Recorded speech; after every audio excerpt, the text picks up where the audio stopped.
Boa noite, Cabral. Boa noite, Guilherme, tudo bem? Tudo bem? Boa noite, pessoal. Cabral, vou começar de uma maneira um pouquinho diferente hoje. Um ex-aluno meu entrou em contato comigo e brigou comigo porque falou que esse lance de começar pontualmente no horário na internet não dá muito certo, que tem que esperar um pouquinho as pessoas entrarem na página, né, para elas poderem se acomodar, essas coisas todas. Então, pessoal, quem estiver assistindo aí, por favor, se ajudar a compartilhar, passar o link para os amigos, para que mais pessoas possam assistir a nossa live, a gente agradece. Lembro também que as outras lives, né, as outras duas que nós já fizemos, estão disponíveis. Boa noite, Guilherme, tudo bem? Tanto no YouTube quanto aqui no Facebook, tá bom? Então não tem como perder. Um ex-aluno meu. Carol, vamos lá. Já passou? Pô, já tem tempo do cara se acomodar? Sei lá, pô, não sei. Não sei se cara. Vamos esperar um pouquinho. Pessoal, ajuda a compartilhar aí, por favor. Você deu 30 segundos, pô, dá mais 30 pelo menos aí. Você tá muito cachipa aí hoje. Eu tô fazendo as aulas síncronas na UERJ, eu tenho aula às 7 horas da manhã, segunda-feira. Aliás, a única aula que eu estou ministrando nesse semestre é essa teoria do desporto, segunda-feira às 7 horas, que as outras disciplinas são de caráter teórico-prático, a gente não está tendo, né? Não está podendo oferecer. E até eu brinco, né? O cara às vezes o cara chega às 7 horas atrasado em casa, o cara consegue se atrasar em casa, né? Se atrasar em casa é complicado, né? Porque o cara, eu acho que o cara foi despertador 6h55, daí tem 1 minuto para escovar o dente, para fazer o xixi, pô, vai lá tomar uma água, pô, e volta e se atrasa ainda. E quando chega, nem abre a câmera, né, Cabral? Não, se abrir a câmera, mas não dá. O cara tá largado, o cara tá largadão na cama lá. De vez em quando eu dou um susto em cada um, eu falo assim, deixa eu falar, aí o cara toma um susto, o cara tá dormindo. Ele fica ali ligado, né? Pode de vez em quando ele acorda. Vamos lá então, pessoal, já deu tempo aí, tá bom? Nós fizemos 2 lives já basicamente sobre temas relacionados ao ensino da natação. E a nossa ideia hoje é fazer com uma pegada um pouquinho mais diferente, né? A gente vai tentar discutir a ideia do esporte espetáculo. Então, é uma discussão talvez um pouco mais relacionada à parte da gestão, mas a gente vai acabar até em função de sermos professores, trazendo essa discussão aí para a atuação do professor de educação física, para o professor de natação. É lógico que essa é uma discussão que não é específica para a natação, ela serve para a educação física de uma maneira geral, e é o que a gente espera também que aconteça, né? As discussões serão para a natação e para os esportes aquáticos, mas se você, por acaso, não trabalha exatamente com essa área, você pode levar isso para qualquer outra área. Independentemente disso, então, mesmo que você não tenha interesse em trabalhar com esporte de rendimento, esporte de competição, é importante que você entenda que, de alguma maneira, o esporte espetáculo, que a gente vai discutir o que vai influenciar lá na sua escolinha de natação, na iniciação ao nado artístico, nos saltos ornamentais. De alguma maneira, de forma primária ou secundária, isso vai ter algum tipo de influência. E eu acho que é por isso que é o assunto que a gente precisa discutir. A gente estava conversando um pouquinho antes aqui de entrar na live, que talvez aí, principalmente no bacharelado, algumas coisas poderiam ser revistas, porque principalmente no curso de bacharelado a gente lida com uma realidade que é um pouco diferente, né? A gente brincou que a gente tem que não só entregar o presente, mas a gente tem que saber vender o presente. Cabral, pensando nisso então, nessa ideia do esporte espetáculo, você apresentou para mim uma proposta de um conceito, né? Achou interessante a gente trazer primeiro esse conceito para que todo mundo entendesse o que a gente está falando. E, resumindo lá a nossa discussão, eu trouxe a ideia do seguinte, ó. O esporte espetáculo é esse esporte que tem como referência o esporte de alto rendimento. É o esporte que a gente assiste na televisão, que traz a ideia da imagem, né, do show, que geralmente os atletas são elevados a um grau de protagonismo, eles se tornam referência, eles saem nas revistas, fazem propaganda, são os ídolos nas redes sociais, e automaticamente o público ele também passa a ser uma referência, porque o evento ele passa a ser pensado nessa pessoa também, no acolhimento, no recebimento dessa pessoa. Então essa é uma esfera. Tudo bem, Cabral, mas como é que esse entendimento, essa realidade do esporte espetáculo influencia na atuação do professor de natação, de polo aquático, que está lá na beira da piscina? Bom, Guilherme, antes de mais nada, eu acho interessante, nem que se perca 2 minutinhos, eu tentar contextualizar o que vem a ser o esporte-espetáculo e como surgiu esse termo esporte-espetáculo, de onde surgiu. Na verdade, o esporte-espetáculo ele vem da sociedade do espetáculo. Tem um autor, Guy Debord, que da década de 70, um autor francês, sociólogo francês, ele fez uma publicação de impacto chamada Sociedade do Espetáculo. Ele já naquela época, dos anos 70, ele já apontava para a sociedade estar virando uma sociedade do espetáculo. Que vem a ser isso. Ele era um cara que trabalhava com imagens, com cinema, ele era um cara das artes, né? E ele já dizia que as imagens, né? A imagem servia para transformar, às vezes, a realidade. E aí, na verdade, a sociedade do espetáculo é uma crítica à própria sociedade do consumo. Por quê? Porque a partir do espetáculo, a partir da mediatização, a partir do show de imagens, as pessoas, às vezes, fogem até da própria realidade e elas ficam muito mais passivas ou sujeitas ao próprio consumo. E, através das imagens, você cria uma realidade diferente e passa do consumo. Então, a sociedade do espetáculo nada mais é do que a sociedade do consumo mediatizada pelas imagens, que as imagens, às vezes, que transcendem a própria realidade. Então, a sociedade do espetáculo, ela visa o consumo. E o esporte, dentro disso, passou também a ser um elemento de consumo. Sim. A partir do momento que se criou uma indústria do esporte. Né? A indústria do esporte. Então, nos anos 60, com o advento da televisão ao vivo, começou a divulgar mais imagens do esporte. E as pessoas passaram a consumir o esporte através daquelas imagens. Né? Não só o esporte direto, como produtos e subprodutos voltados para o esporte. E o esporte, assim, começou a virar o quê? Um espetáculo de shows de imagens, onde os atletas viraram os próprios protagonistas. Uma coisa interessante também do esporte-espetáculo, o Coakley coloca isso muito bem, é quando você começa a canalizar, focar, né, o esporte no espectador, ou telespectador. Né? Porque aí você começa a tirar o foco do praticante. Então, o praticante, o atleta, ele passa a ser o protagonista, como você colocou, daquele espetáculo. Ele é um ator. Ele desempenha uma função social, ele desempenha um papel. E como protagonista, às vezes ele é vilão e herói do próprio espetáculo. As pessoas, Sim. Então, o esporte-espetáculo, ele é objetivo o quê? O entretenimento e o consumo através do entretenimento. E o esporte criou-se esse rótulo do esporte-espetáculo. A Rede Globo de televisão, há 40 anos, lançou um programa que tem até hoje o esporte espetacular. De bobo a Globo não tem nada. O Luciano Vale foi ao Bandeirante e lançou o quê? O show do esporte. É o show, esporte, espetáculo, show. Dando as imagens, você transforma até os atletas em ídolos para serem vendidos. O Luciano Vale transformou o Maguila no melhor lutador de boxe do mundo. Sim. O Rui Chapéu da sinuca no melhor jogador do mundo. Todo mundo queria jogar sinuca. Ninguém nunca viu sinuca na vida. E já, então, a imagem, né, que jogo de imagens faz isso. E em relação aos professores, nós não devemos... É impossível, o Guy Debord coloca isso. Ele faz uma crítica à sociedade do espetáculo, mas ele coloca ao mesmo tempo que é impossível você ir na contramão. Porque as imagens estão aí. Olha que ele falou na década de 70, ele não dimensionava que outras imagens hoje em dia, através da internet, são muito mais Sim. visualizadas. E você produz seu próprio show. Eu vou sair daqui e você vai divulgar as nossas imagens, né, daqui a pouco. Né? Tudo que o cara vai lá, tira uma selfie, vai tomar um sorvete na esquina e tira uma selfie. Daqui a pouco tem 400 milhões de seguidores vendo o cara tomando açaí na esquina. Né? Então, você gera as suas imagens, você cria um consumo, você vira um produto e o esporte espetáculo é isso. Então, como professores, nós não podemos fugir disso, porque o esporte de rendimento, o esporte espetáculo está relacionado, como você falou, ao esporte de rendimento. Você não tem como tirar... A criança vai assistir a televisão, vai ver o Michael Phelps, vai ver o César Cielo, vai ver o Caleb Dressel, vai ver a Katina Hansu, e vai querer ser igual.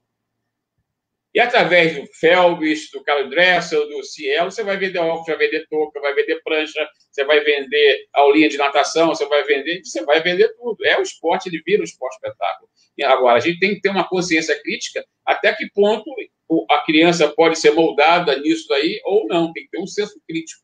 Né? Agora, a gente tem uma participação nisso. Nós somos vendedores de serviços esportivos, não tem como fugir disso. Cabral, eu entendo assim, que isso é tão marcante que às vezes a própria sociedade cobra um tipo de comportamento do atleta, porque se cria um ideal de atleta, e se aquele atleta que você criou esse ideal não corresponde à sua expectativa, ele perde patrocínio, ele é cancelado nas redes sociais. Isso aconteceu, por exemplo, no ciclismo, né? Descobriram lá que o Lance Armstrong consumia algum tipo de doping, foi, né, durante muito tempo, perdeu diversos tipos de patrocinadores. No futebol isso é frequente também. Então, ao mesmo tempo que você falou, né, que eles são os mocinhos da história, eles podem se tornar os vilões em função de um comportamento que ele tem, às vezes, fora do esporte, porque se confunde quem é o atleta e quem é o indivíduo. É o atleta, é o atleta produto, né? É o atleta show. O Michael Phelps é um exemplo. O Michael Phelps, depois das 8 medalhas de ouro em Pequim, foi Pequim, não, foi quando foi Pequim, foi 2004, 2000, nem lembro mais qual foi as 8 medalhas dele. Acho que foi 2008, Pequim.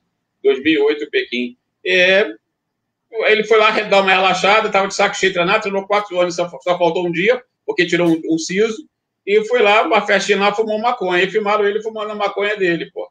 Ele perdeu logo de cara o patrocinador principal dele, que tinha a Kellogg's, tinha o Speedo, tinha mais não sei das quantas, tinha 4 patrocinadores. Um deles ele perdeu logo de cara, que foi a Kellogg's. Por quê? A Kellogg's, ela vende produtos voltados para quem? Para a criança. Então, a imagem do Michael Phelps era a imagem do atleta, né, que vende a saúde, que vende coisas positivas, e foi pego fumando maconha. A Speedo, pergunta se a Speedo tirou o patrocínio dele. Amigo, você vai fumar maconha, tá batendo recorde, 8 medalhas, vendendo minha marca, você vai fumar maconha que quiser, pô.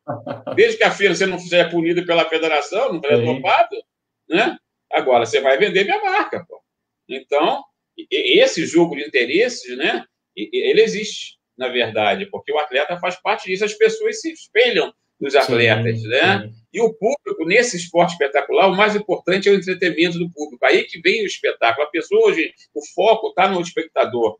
O espectador é que tem que estar envolvido naquilo, ele tem que estar anestesiado, ele tem que estar... algumas pessoas falam alienadas naquele processo ali, sendo bombardeada por imagens, por fantasias, por representações mentais, e o que ele quer ser, e toma de propaganda naquilo ali para sair anestesiado para comprar tudo. Pô, vai comprar, vai matricular o filho na natação no dia seguinte, vai comprar óculos, vai fazer de tudo, né? Cabral, às vezes até as propagandas, né, ou a ideia, hoje em dia, né, com as redes sociais, de mostrar o dia a dia do atleta, passa a ideia de como se ele fosse um atleta. Um atleta, não, desculpa, como se ele fosse um super-herói. Ele faz coisas que ninguém mais faz, ele acorda mais cedo do que todo mundo, ele treina mais do que todo mundo. O exemplo que você falou do Phelps, né? Ele não ficou nenhum dia sem treinar, a alimentação dele come 3 pizzas, tudo do cara é exagerado, né? 10 mil calorias por dia. Para mostrar que o cara é fora do comum, que o cara é extraordinário. Só que o cara é fora do comum, né? Só que depende de... Sim, ele é fora do comum, né? Eu vou comer 10 mil calorias por dia, eu vou treinar a mesma coisa que ele, eu vou ficar com 150 quilos e não vou bater um recorde de 25 metros, porra. Né? Cabral, mas o professor que está lá na beira da piscina, se ele não tiver esse discernimento para poder separar o esporte de formação, ou o esporte educacional, o esporte de lazer e o esporte de rendimento, ele pode ter uma complicação na aula dele. Não, com certeza ele vai ter. Por isso, eu acho que... Eu trabalhei em locais diferentes, coordenei escolas de natação em clubes e em uma instituição pública que é a Sudeste. Eu tive lá 4 mil alunos por ano nadando, eu coordenava natação de manhã. Trabalhei uma época também com o Ricardo Moura, no Sportec no Vasco. Era um objetivo diferente. Quando você matricula uma criança na escolinha de natação do Flamengo, ou do Botafogo, ou do Corinthians, ou do Pinheiros, que são agremiações competitivas, o Minas Tênis Clube, a própria metodologia já é canalizada para a natação desportiva. Né? Então, os testes que se fazem já cobra-se resultado no teste, já cria-se um estresse nas crianças para poderem dar resultado daquele teste. É diferente de uma escolinha de natação da academia do Peixinho d'Água. E o garoto vai lá para aprender natação, vai lá para poder desenvolver habilidade, não tem objetivos competitivos, né? Então, nesse tipo de natação, a cobrança não é grande. Até os pais, nem hoje em dia, estão muito presentes. Banda babá, banda não sei o quê, os pais nem acompanham o desempenho dos filhos. Já num clube, a história já é outra. Já canaliza a competição para o esporte, da busca do rendimento. Então, essa cobrança é grande. E os atletas são envolvidos já nesse clima do esporte de competição, do esporte do resultado. Só que o espetáculo, ele vira espetáculo quando começa a ter a conotação de show para o público, mostrar para o público aquelas habilidades todas. O esporte americano é bom, é um espetáculo, por quê, principalmente? Porque só tem atleta bom. Você vai ver qualquer jogo da NBA, você não vai ver um vencer por 120 a 40. Uhum. Qualquer jogo é 110 a 108, 97 a 94. Você não vê, porque é jogador bom. E agora, só o jogador bom adianta para o espetáculo? Não, eles têm que criar outras coisas. Aí cria esse mascote, cria todos os envolvimentos de marketing. O espetáculo não se resume ao jogo em si, né, Gabriel?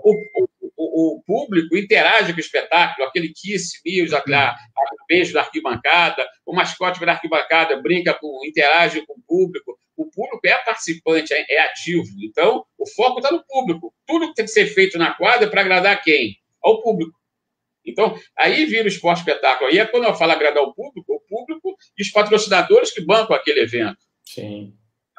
Que aí que está estimulando o consumo. A própria franquia NBA e da NFL são franquias que valem milhões e milhões de dólares, né? Então, gera lucro. O esporte espetáculo é esporte de rendimento, focado para o entretenimento, o público, e que visa o quê? O consumo. Essa é a história do esporte de entretenimento. E quanto mais entretido tiver o público com o espetáculo, maior a possibilidade de consumir aquele espetáculo e as coisas que derivam daquele espetáculo. E nós, professores, a gente tem que ser ciente disso, para ter um posicionamento crítico. Sim, receita do bolo não existe, mas o professor, tem que saber disso. Eu falo com meus alunos isso. Eles têm que ter entendimento que é o esporte espetáculo, que a gente está inserido no esporte espetáculo. Não é esporte rendimento, é esporte espetáculo. Não tem jeito. Beleza, Cabral. O professor ainda tem essa formação, né? Ele tem esse discernimento. Pode ser que muitas vezes não, mas pelo menos ele tem essa discussão ao longo da formação dele. Mas a criança, que é o nadador, e os pais também têm contato com esse esporte espetáculo, esse esporte de entretenimento. E eles podem também ter uma visão diferente daquela que ele vai encontrar no clube. Eu posso entender o que é o esporte espetáculo, e eu vou para uma escola de natação, por exemplo, numa academia que não tem a função de formar nadadores competitivos. E a minha visão da natação se torna incoerente com a visão da academia ou com a visão do clube. E aí, o que vai acontecer? Aí você cria uma situação completamente antagônica, né? Que você tem que ter jogo de cintura. Há uns anos atrás, minha esposa era professora da Físico aqui na Tijuca, uma da academia que tinha piscina de 25 metros, sei lá quantos anos atrás, 10 anos atrás, e o coordenador, o dono da academia, estava achando que o movimento da natação estava fraco, e me chamou para coordenar. Eu não podia coordenar, porque tinha UERJ, tinha CBDA, era confusão danada. Eu praticamente fiz uma assessoria ali, fiquei alguns meses ali, 2, 3 meses. E eu vinha de uma mentalidade de natação esportiva. Eu nunca tinha dado aula em academia de natação, escolinha de natação. Para mim, a natação tinha um objetivo, né? E então, a primeira vez na primeira semana lá, quando eu comecei a mudar, eu fiz lá aos sábados uma entrega de passagem de turma. Aquele diplomazinho, agora para bem você já sabe nadar, passar para a turma do tubarão, a turma do peixinho, do não sei o quê, aquela coisa toda, e marquei os sábados para os pais assistirem o desempenho dos filhos entregar. Uma decepção, não foi ninguém.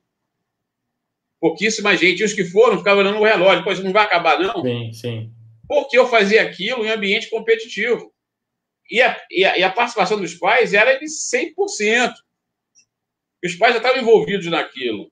Então, são realidades diferentes. Então, o professor também tem que ser jogo de cintura. O que eu fiz? Eu não parei com essa atividade. No mês seguinte, que era o último sábado do mês, eu falei o seguinte, só vai quem quer. Que é o que eu... e o pai da criança que não for, não, ele vai ser promovido durante a semana. O professor vai dar o diplomazinho dele, dá para a babá, dá para a vovó que leva, e tá aí tudo bem. Aí, um mês depois, já tinham lá meia dúzia de pais, mas altamente comprometidos com aquilo. Tirando fotografia, filmando as crianças, abraçando o professor, quer dizer, valorizando aquela atividade, querendo pódios, ir para a medalha. Quer dizer, então, eu tive que me adaptar, porque eu fui para um ambiente que eu não estava acostumado e quis implantar uma cultura esportiva, competição, num processo de aprendizagem que não era o objetivo dos pais. Ele nem assistia as crianças, mandava babá ou avó, quer dizer, ia lá assistir com a criança competindo, ganhando medalhinha, porque passou da turminha do linguado para o tubarão. Pô, não vai. Né? Não vai, o cara não quer nem aí, pô. Cabral, deixa eu colocar o comentário que o Arthur fez aí para a gente discutir rapidinho. Você consegue enxergar? Consegue ler aí? Claro, boa noite, Cabral. Bom tema. O grande lema é aumentar o número de espectadores e consumidores juntamente com o aumento do número de praticantes e popularizar o esporte em todos os níveis, da iniciação ao rendimento. A questão é como fazer isso em um país em que o abismo social só cresce. Arthur, legal essa tua pergunta. Posso responder, Guilherme? Ou você Lógico, responde? Essa é a ideia. Vamos lá. Não sei lá. Ô, Arthur, eu vou te falar. Nós, como apaixonados por natação, infelizmente, nós devemos ter a noção de que a natação é um esporte de elite. Tá? Para começar a história, infelizmente, nesse país, a natação é um esporte de elite. Porque quando eu falo esporte de elite, que a natação ainda carece de ser uma modalidade orientada. E para ser orientada, tem que ter um professor. E para pagar um professor, a pessoa ou vai para o clube, ou vai para uma escola, ou vai para alguma instituição pública, hoje em dia, que são poucas, que oferecem esse tipo de natação. Então, o de nível social é muito grande. Né? Você falou uma coisa interessante, popularizar o esporte em todos os níveis. Muita gente confunde a popularização do esporte com a massificação do esporte. Né? É muito difícil você massificar a modalidade sem você torná-la popular. Primeiro você tem que tornar popular, e tornar popular é tornar conhecida. As pessoas verem o esporte. O Guga, quando foi tricampeão Roland Garros, eu passava pela televisão de manhã, às vezes, né, o Sport TV ligado, quando eu jogava, no bar discutindo jogada de tênis, lobby, não sei o quê. O pessoal nunca pegou numa raquete. E o pessoal estava dando uma opinião. Por quê? Porque ajudou o tênis a se popularizar, a se tornar conhecido, mas ficou muito longe da massificação. Quantas pessoas jogam tênis no Brasil? O Gustavo Borges, César Cielo, com a antiga, né, gestão da CBDA, que a gente tem que valorizar, porque deu uma visibilidade muito grande ao esporte, tornou o esporte popular em função dos resultados que conseguiram, mas a gente conseguiu massificar até certo ponto. Apesar da natação ser a modalidade, segundo dados, a modalidade mais praticada de forma orientada. E o futebol? O futebol tudo bem, mas de forma desorientada. A modalidade praticada de forma orientada é a natação, que vem logo atrás vem o judô, né? Então, mas ainda é uma prática elitizada isso, né? Agora, não tem como você, no alto rendimento, hoje em dia, você se espelhar nos atletas, nas grandes competições, nos grandes eventos, e toda criança quer ser isso. Em 2008, logo depois que o Michael Phelps ganhou as 8 medalhas, eu fui a um congresso de natação em Orlando, na Flórida. Natação não, era polo aquático, da UANA, e tinha no meio do congresso o congresso da ASCA, da Associação dos Swimmers, a Associação Americana de Natação, da ASCA. E estavam entregando os prêmios lá dos melhores do ano, e para todas as modalidades. E o point da festa era entregar a medalha para o troféu Michael Phelps. Só que o Michael Phelps não estava a mãe dele.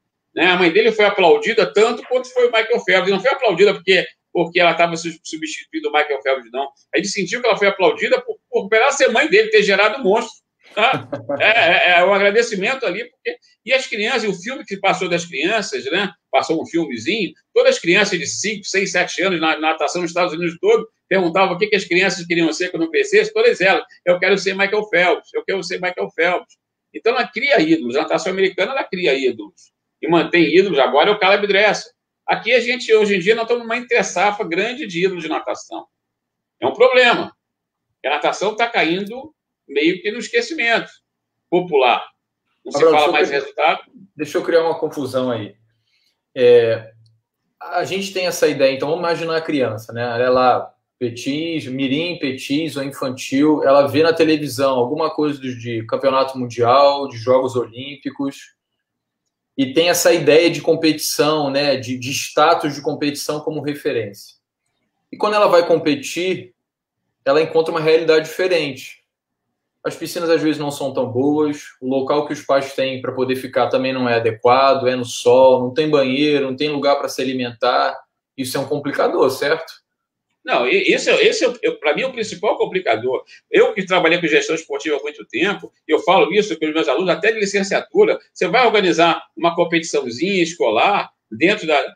Você tem que se preocupar. Primeira coisa que o cara quer se preocupar é com a bola e com a regra do jogo. Minha filha, isso aí já tem isso. O cara tem que você tem que se preocupar se vai ter um bar funcionando, vai ter que se preocupar se a arquibancada está limpa, se tem banheiro, se tem papel higiênico no banheiro, se tem um som para entreter o público durante as provas de natação, se tem um locutor bom animando a garotada, se tem um locutor bom informando o público aquilo que está acontecendo. Nós tínhamos um comentarista, né, um locutor de natação, que é o Xavier. O Xavier, para mim, aquele coroa que morreu com quase 100 anos, ele narrava as provas de natação. O Arthur Pedrosa, ele vai lembrar disso. O cara era um show. Ele falava as passagens de cada prova, sabia. Ele fazia o que faz a televisão hoje quando transmite o esporte. Porque o público que vê a televisão, ele vê um esporte diferente do cara que vai no campo. Isso aí. Porque se o esporte ao vivo não for bom, ele prefere ficar em casa. É porque em casa ele tem muito mais informação. Só que no campo, na quadra, ele tem a emoção de estar perto. Ele vive a mais emoção. Por isso, os locutores esportivos, eles trabalham muito no lado da emoção. O Galvão Bueno, uma vez foi perguntado se ele era o melhor locutor, se ele se considerava o melhor locutor, narrador esportivo do Brasil. Ele falou assim, eu não me considero nem um narrador esportivo, eu me considero um vendedor de emoções. O esporte, ele vende emoção.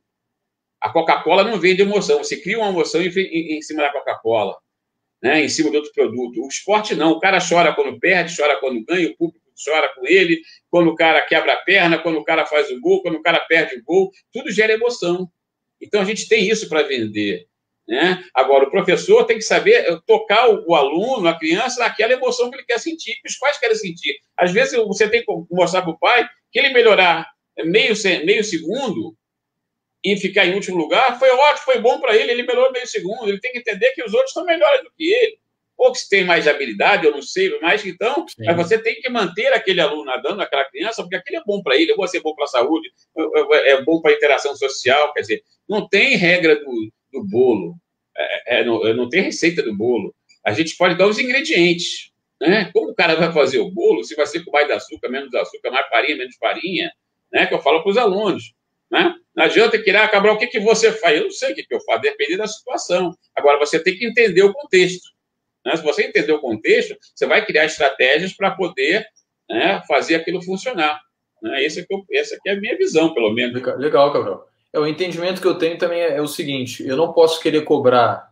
da criança, em todos os sentidos, aquilo que eu cobraria de um adulto. São momentos diferentes, são percepções diferentes do próprio ambiente, do mundo, e eu tenho que cobrar aquilo que é adequado para cada momento. E por mais que muitas vezes o treinador tenha dificuldade de se relacionar com os pais, ele tem que convencer o pai de que aquilo que ele faz é o melhor para o filho dele. Senão o pai vai tirar o filho da aula de natação. Ele tem que vender o produto, o serviço dele, né? Primeiro o cara tem que sentir que é de qualidade, e mesmo que o cara discorde, ele fala, o professor é bom, ele tem conteúdo, o cara sabe o que está fazendo, a qualidade, ele tem um trabalho com qualidade, ele passa a acreditar no cara. Se o cara estiver muito convicto daquilo, o cara é engolido, né? Uhum. Aí vai ser o próximo da vez, vai, né, no lugar dele, né? É isso que acontece, né? Legal. Olga, você escreveu aí como é que você pode fazer uma pergunta para o professor Ricardo Cabral. É só você escrever aí no próprio Facebook que eu consigo transferir aqui e a gente conversa, tá bom? Pessoal, antes da gente ir para a última pergunta, para o último tópico da nossa discussão, né? Coloquei aí no chat o link lá da nossa pós-graduação. A gente pretende começar no meio do ano que vem uma pós-graduação em formação de atletas em esportes aquáticos. Então, a ideia é justamente discutir esse processo de formação. O Cabral é um dos professores do programa. Então, caso você tenha interesse em obter mais informações, tem esse link aí para você se cadastrar, tá bom? Se você conhecer alguém que trabalha com natação e tem interesse nessa área de formação, né, de desenvolvimento esportivo, compartilha o link, por favor. Cabral, nosso último tópico é o seguinte. O que a gente teria que fazer para que os esportes aquáticos, de uma maneira geral, pudessem fazer parte desse rol do esporte espetáculo, principalmente aqui no Brasil? O que está faltando? Porque eu entendo que antigamente a gente dependia muito da televisão. Só existia aquilo que passava na televisão. Só como você falou, hoje cada um tem o seu canal de televisão. Se você tem uma conta no YouTube, você tem o seu canal de televisão, você consegue transmitir tudo ali. Então vamos começar ali talvez com os menos populares, que seria saltos ornamentais e nado artístico. O que você acha que está faltando? Primeiro, Guilherme, deixa eu só fazer uma colocação. A televisão, mesmo da gente vivendo na era das imagens da internet, né, com todas as suas plataformas, aí, YouTube, Facebook, Instagram, a coisa toda, não tem ainda como competir com a televisão. Ponto. Isso aí. O Flamengo, ano passado, transmitiu um jogo que a Rede Globo não ia transmitir. O Flamengo comemorou a marca de 1.500.000 pessoas assistindo o jogo pela internet, pelo canal do YouTube. Sabe quantas pessoas assistem pela televisão? 40 milhões. Então, é uma diferença ainda absurda para o esporte. para redes sociais é legal, mas o esporte ainda está muito ligado à televisão. Então, eu tive um presidente de confederação que falava o seguinte: eu prefiro passar 2 horas por ano no Sport TV, meu esporte, do que passar em outra televisão e outra coisa 500 horas, que ninguém vai ver.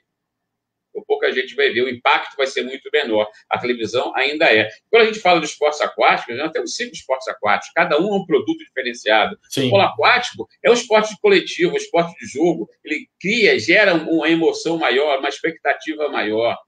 O nado sincronizado é um nado artístico, é um nado plástico, de beleza, ele tem uma característica, as pessoas se emocionam com a beleza. Então, você tem que criar uma estratégia para aquilo. As pessoas conhecerem isso, né? Exatamente, né? A natação hoje em dia, com essa ISL, né, International Swimming League, né, tá tendo até a competição, ontem acabou, sábado vão ser as finais, criou uma competição aos moldes do esporte americano. Não sei se você chegou a ver, né? Passou a ver. É uma coisa do esporte americano. As equipes têm até os nomes americanos. New York Breakers, Toronto, não sei das quantas, Tóquio, Frog, não sei das quê. E cada equipe representa uma cidade. Mas não gerou ainda o principal que o esporte precisa, que é gerar uma emoção em relação àquilo que se está vendo. Porque não é um esporte coletivo.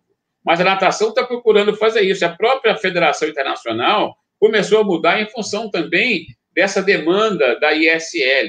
Agora, são esportes diferentes. Os saltos ornamentais buscou um filão interessante. Qual é o filão? Eles criou o high dive lá, o salto lá é o high dive, porque é um esporte outdoor, local público. O ambiente geralmente interessante. É um esporte que as pessoas hoje em dia gostam, de adrenalina e desafio, de aventura, de perigo, né? Desafio do perigo. Então as pessoas gostam, criou o nicho lá do salto ornamentar. Botar o salto ornamentar na televisão, caraca, é uma coisa. Eu tenho aquela comentarista, Celina, que se formou comigo, o irmão dela foi o Milton Braga, Celina Braga, a mãe dela foi diretora da confederação. Ela, para mim, é fantástica.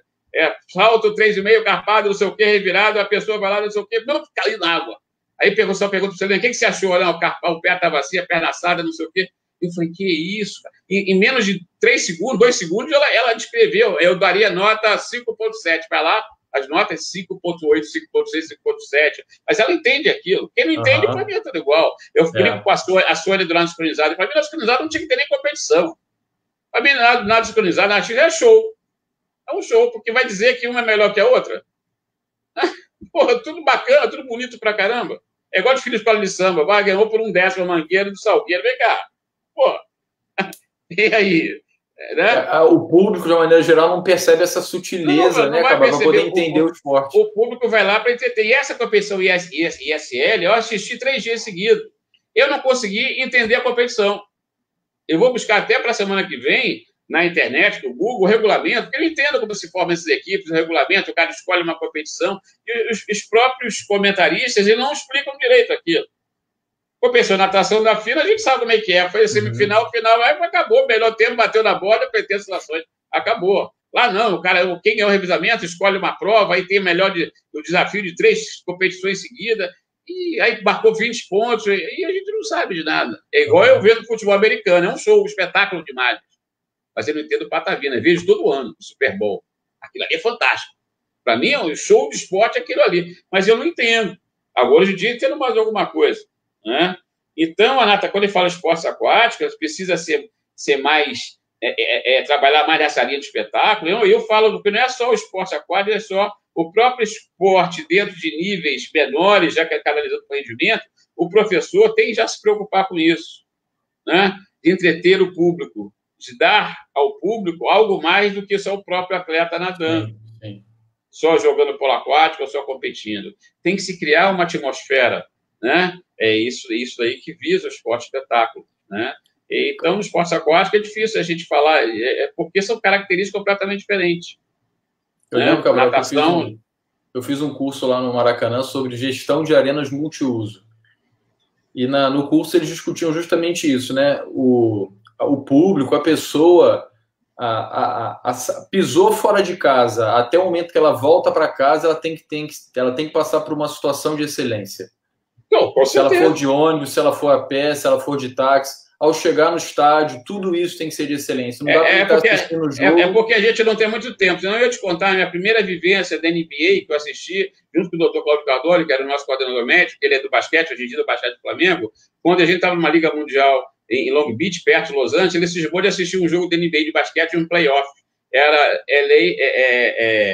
o Lakers, né, contra esqueci o nome, era um playoff. Eu falei com ele, cara, você não vai conseguir. Tentamos comprar pela internet, ele não conseguiu, porque o cartão de crédito tinha que ter o bill address, né? Tinha que comprar lá. Então, eu peguei o telefone e comprei pela internet. Aí o cara falou assim, não, você tem que pegar o ingresso quarta-feira, 3 horas da tarde. O jogo era às 7. Até depois de 3 horas da tarde. A gente com uma mania de Brasil, não, vamos chegar lá cedo, porque a gente pode pegar a confusão. Chegamos lá 3h10. Estacionamento não tinha ninguém. Foi o primeiro carro de estacionamento. Cancelaram. Quando chegar no estacionamento, estava lá umas placas escritas assim, retirar o carro no máximo 30 minutos após o jogo. Eu falei, cara, você vai ver estacionamento americano? Cada um, igual dia, naquele negócio? Né? O primeiro a chegar, não vou ser o último a sair. Como é que a gente vai tirar 30 minutos depois do jogo? Os caras estão loucos. A gente vai demorar 10 horas aqui e não vai conseguir tirar esse carro. Mas tudo bem. Fui lá pegar um ingresso. Pegamos o ingresso, 3h30 estava o ingresso na mão. O jogo era às 7. O que a gente vai fazer? Fomos lá para a ESPN Zone, que é a área de entretenimento da ESPN, né? Que era a emissora que gera as imagens, antes dos jogos. Todas as mesas lá, tomamos uma cerveja, comemos uma pizza, todas as mesas com monitores de televisão. Aí eu fui fazer um xixi, monitor de televisão em tudo quanto é lugar, no banheiro, você não perde um lance do jogo. Porque as pessoas vão lá e não vão para o estádio. Você tem gente que vai lá assistir o jogo na ESPN Zone, para consumir. É cerveja, cachorro-quente, Coca-Cola, é pizza, o cara, e vai vendo o jogo. Quando o portão abriu 6 horas da tarde, 1 hora antes, você entra no estádio, no Staples Center, você não tem portão de entrar igual ao Maracanã, você entra pela uma mega store, uma loja que vende tudo do Los Angeles Lakers. Você não tem como passar por ali sem comprar um chaveiro, porque um chaveiro, uma camisa que você compra, não é um chaveiro, é a recordação daquele momento que você foi lá. Então, você senta, quando você senta, você fala assim, pô, me vendeu no ingresso de 85 reais, e está vazio. 15 minutos antes do jogo, enche tudo. Todo mundo tem o seu lugar certinho. Se você quiser sair ou não ir, ou chegar no primeiro e segundo tempo, você está no seu lugar certo. Você vai no bar, restaurante, você não perde um lance do jogo. Entretenimento, música, show, a entrada do Jack Nicholson, que era o torcedor número 1 do Lakers, é a festa, apaga as luzes todas, foco de luz em cima dele, ele acende para todo mundo. O lugar mais caro é a cadeira do lado do Jack Nicholson. $3.500. $3.500. Porque o Jack Nicholson já estava praticamente do lado do Pat, não sei o que, eu esqueci o nome, esqueci o nome do técnico, naquele famoso que era do New York. E por quê? Porque o cara vai sair na fotografia com o Jack Nicholson. Abraçado, não sei o quê, vai para a mídia, vai para a rede social, não sei o quê. Então, tudo é espetáculo. Musicazinha de show, sim. E o que se vir na arquibancada. Então, e o ingresso, mais importante, sabe o que estava escrito no ingresso? Venha passar as 2 melhores horas da sua vida. Ele não te vendeu no jogo de basquete, ele te vende no entretenimento, ele te vende no show, te vende no espetáculo. Se o time ganhou ou perdeu, o cara não está nem aí. Claro que ele quer que o time ganhe, mas não está nem aí. Mas valeu a pena, né, Cabral? Não, valeu. Pô, eu tomei uma aula de marketing logo. Tudo, eu lembro de cada detalhe daquilo ali. Aí você tiver que nasceu muito atrás, pô. Sim. Deixa eu colocar 2 considerações que fizeram para a gente discuti-las e poder encerrar aí. Olha a primeira aí, por favor. Como mediar essa relação entre as emoções advindas das competições com tratamento psicológico de alunos escolares? Pedagógico. Pedagógico de alunos escolares. Primeiro, Ari, quando a gente fala de esporte espetáculo, a gente está tratando de esporte de rendimento. O esporte escolar nada tem a ver com esporte de rendimento. Isso não quer dizer que os professores não devam estar atentos, porque quando você, Ari, for dar um futebol lá na sua disciplina, na sua grade lá de programação, for lá dar o futebol, você pode ter certeza que o garoto vai querer fazer o gol imitando o Gabigol, o garoto vai fazer o gol, vai querer fazer a dancinha, ele vai querer imitar, porque aquilo ele vê na televisão. Né? Então, você não tem como impedir a entrada do esporte espetáculo, a imagem do esporte espetáculo na escola como professor. Agora, você tem que criar estratégias, né, para ter um senso crítico em relação àquilo. Não dizer para o aluno, não, você não precisa comemorar daquela maneira, que você comemorar daquela maneira, você vai estar irritando o seu coleguinha vai achar que você está desrespeitando ele porque perdeu o jogo.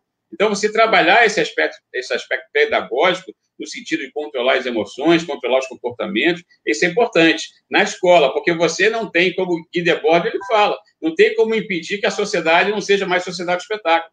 Nós vivemos na sociedade de espetáculo. E o esporte também. Você não pode fechar os muros da escola dizendo o esporte espetáculo não vai entrar aqui dentro.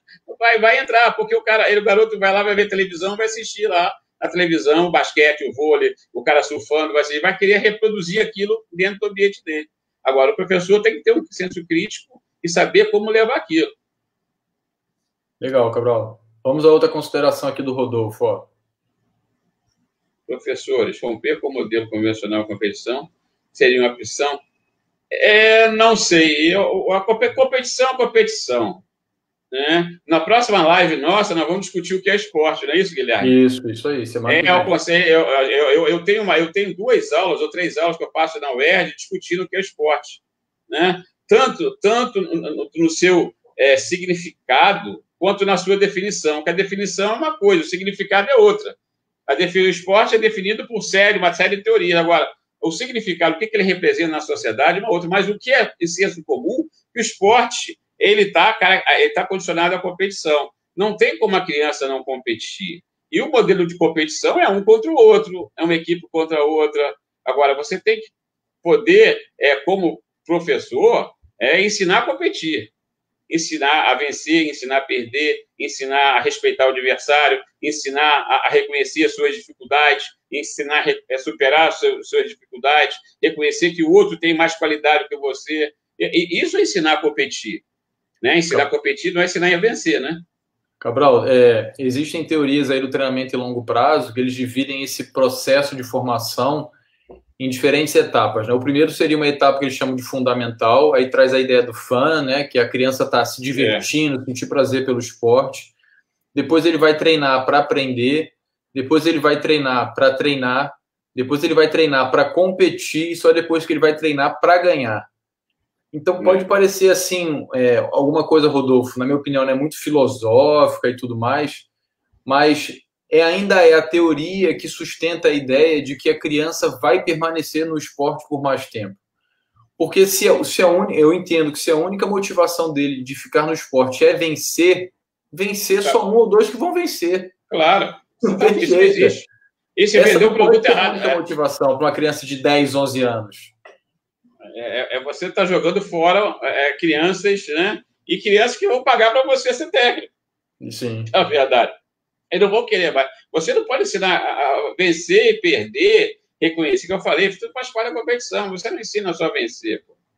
Né? Você não ensina, essa é loucura. Agora, a criança, no ser humano compete por natureza. Nós evoluímos ao longo da história da humanidade, desde a época das cavernas, porque a gente competiu. O ser humano competia com tudo, para caçar, para buscar água, para não sei o quê, para brigar com os outros, ocupar espaço. Criança, você vai para o parquinho com criança de 2, 3 anos de idade, deixa as crianças brincando no parquinho, você vai ver que elas vão competir pelo brinquedo. Um pega o baldinho, que estava largado, o outro lá vai querer pegar o baldinho que ela pegou. Por que? Não sei. Tá? Aí você tem que ensinar a criança, não, meu filho, deixa o amiguinho brincar com esse baldinho, você não estava brincando. Uma fala assim, aí eu vou lá no balanço, lá no escorrega, a outra sai correndo, chega lá e fala assim, cheguei primeiro. Pô, vem cá, quem que ensinou a criança a competir? Já faz parte da natureza. Então você tem que analisar a competição para algo positivo. E talvez dentro desse processo, você focar só no resultado, isso aqui é o ruim, você não pode focar o processo de treinamento apenas no resultado comparando com outros. Você pode ter o seu resultado, a sua melhora. Né? Isso aí é importante, motiva, né, as crianças. Né? Então, não pode isso aí assistir ela integrada a um grupo, participativa. Isso aí é importante. Ela conta bem piada, ela organiza a festinha, ela é ótima para o grupo, pô. É ótimo, pô. Eu quero ter criança, se eu tiver na equipe de polo aquático, eu não fazer questão de não ter só jogador bom. O dia que eu tiver só craque na minha equipe, ou tiver só craque na minha equipe de natação, minha equipe ia ser ruim, eu te garanto. Ia ser uma vaidade ao extremo, né? Cada um ia ver seu lado, cada um ia querer ver. Então, quando você tem um grupo diferenciado, a coisa anda muito mais. E aquele que é mais fraquinho ajuda até o cara a vencer, a descontrair. Na hora que o cara tá nervosão lá para competir, o cara vai lá, conta uma piada pro cara, o cara relaxa, o cara distrai e vai lá e ganha a prova. Né? Então, isso é importante. Não existe um caminho único, né, Cabral? Não, se fosse isso aí, meu senão seria fato. cara escreveu um livro de que artiqueiro para sentar, manual de natação do bebê o campeão. Pronto, acabou. O cara ia ficar milionário. Pessoal, como o Cabral falou, a gente já está encerrando, já passamos aí do nosso tempo estipulado, já quase não é mais uma Pocket Live, Cabral. Mas semana que vem, dia 26... Pois é, passou aí 10 minutos, 15 minutos. Mas foi bom. Semana que vem, dia 26, é quinta-feira, às 19 horas também, a gente vai se encontrar para essa última série aí, para conversar o que é o esporte. É um Deep Pocket. Um Deep Pocket. Então, pessoal, mais uma vez, obrigado pela participação de todos vocês. Ajudem a compartilhar, por favor. Cabral, obrigado. Mais uma vez, se despeça aí, por favor. Semana que vem um assunto legal. Semana que vem, para quem gosta de esporte, vamos discutir o que é o esporte, afinal. Pessoal, um abração.